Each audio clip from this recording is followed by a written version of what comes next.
Hey, Michael, how you going, mate? I had a question from you a little earlier. You going well? Yes. Hi, how are you? Very, very well, thanks, mate. Very well. Where have we got? Okay. So you're just in launch phase at the moment. Awesome. Things are coming together nicely, I'm guessing. Yeah. Started to, I think you just mentioned that you just done your first booking or two from your ad campaigns, which is good. Yes. Yep. You've taken a look at the, like just to get a sense of how you're going to really quickly make this a success, that like creating your sales action plan lesson and a few other of those sales related lessons in week 3, improving business performance. Yeah. Mm-hmm. Cool. Yes. So this one, closing over the phone.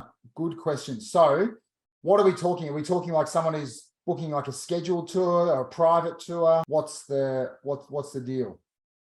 Well, a lot of it now is there's calls coming in from, I guess, like the ad campaign where there's still the calls are still coming from people of a certain age. Yeah.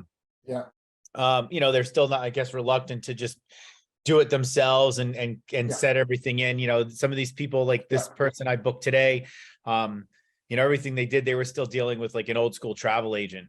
And, if I asked them a question about when their cruise ship was getting into port, they hung up with me, called the travel agent, and then called me back. Yeah. So, but no, I'm fielding calls now where people are asking some questions, and really at the end of the day, it just leads to me, I'm either at that point, maybe they're kind of maybe comparing me between me and another company on the island. So I just want to make sure that I'm doing the right things at that moment. All right. So a couple of things on that. One is that there's this inclination for you just like verbal diarrhea, pour out everything that makes you different. You're wonderful and this, you got these features and blah, blah, blah, blah, blah, blah, blah, blah, blah. And someone's on the other end of the phone, just nodding along. Not effective. So because they've checked you out, they've read, most likely read about what you do, got some nice copy, sounds great. So the first thing you can do is ask questions and listen, take a few notes. You can do this really quickly.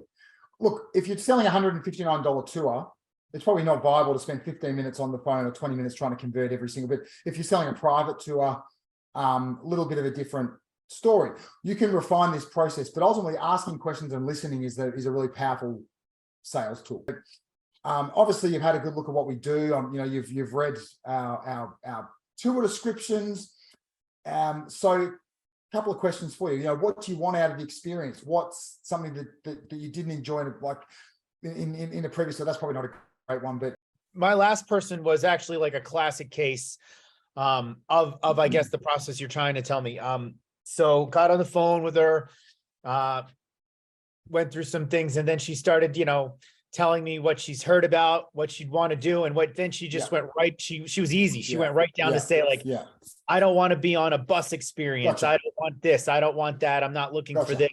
That's gonna. And so she started giving me all that, and then so when I got, what do you? No, that's it. What are you not looking for in a tour? Great question. Okay.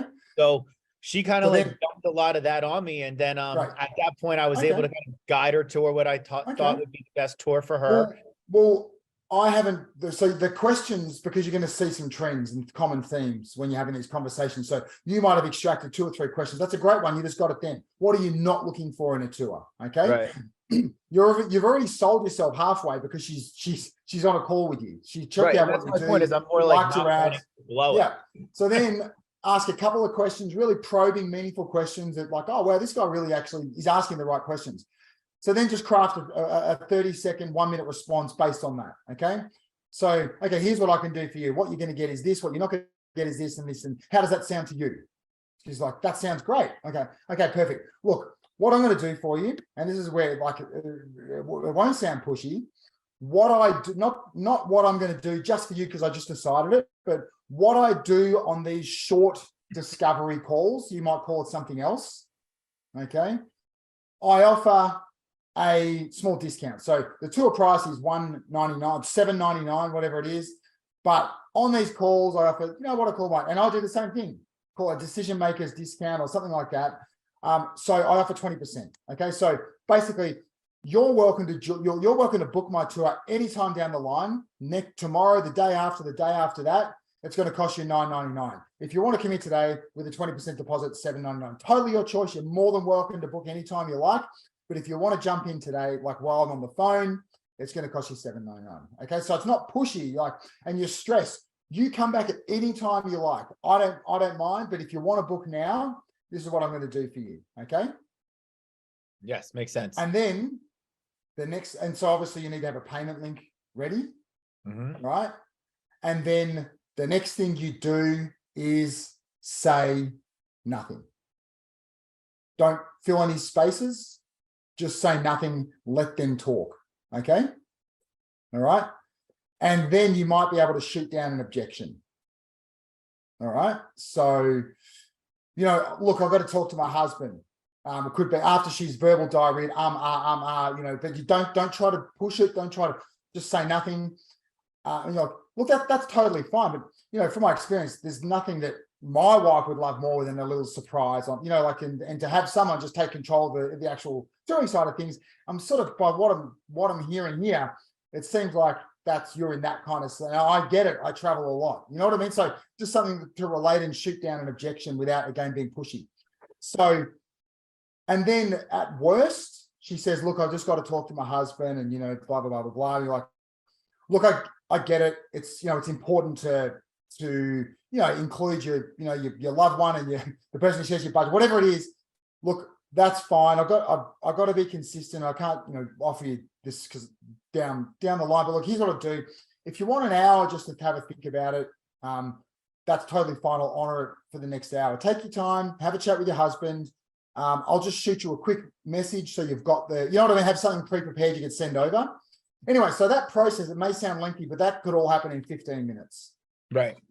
And that's also, they could talk forever. Yeah, exactly. Yeah.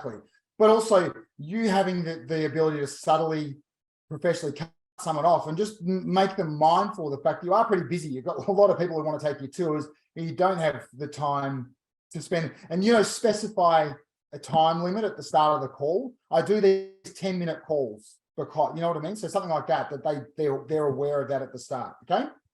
Yeah, that's a good point. Thank you. Cool. Any questions, mate? No, great. Thanks a lot.